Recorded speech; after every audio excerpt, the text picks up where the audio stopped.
Bonjour à toutes, bonjour à tous. Je reviens vers vous aujourd'hui dans le cadre des commémorations. Aujourd'hui, jeudi 27 mai 2021, c'est la journée nationale de la résistance. Je vais donc à ce titre vous lire le texte préparé par Geneviève Darrieussecq, ministre déléguée auprès de la ministre des Armées. Aujourd'hui, nous honorons l'armée des ombres, les héros de la résistance et les éclaireurs de la liberté. Ceux qui, dans les heures sombres et dans les tourments de l'occupation, malgré les vents contraires et la répression, ont saisi le flambeau du refus pour le hisser aux côtés de l'étendard de l'honneur.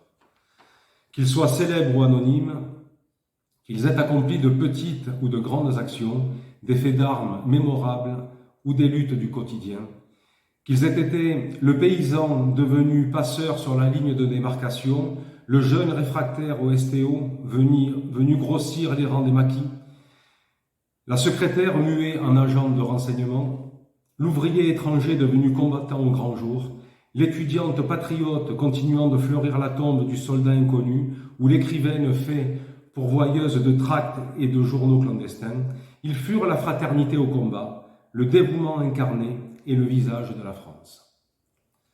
Par leurs actions, dans leurs réseaux, dans leurs mouvements, ils ont préparé et organisé le retour de la République et de la liberté. Ils ont défié les risques et nombreux sont ceux qui ont sacrifié leur vie pour cet idéal. Ce 27 mai, la nation reconnaissante leur rend hommage et se souvient de l'esprit qui a présidé à leur combat. Cette lutte fut aussi celle de l'unité et du dépassement des clivages, afin d'en faire un désordre de courage, une résistance française.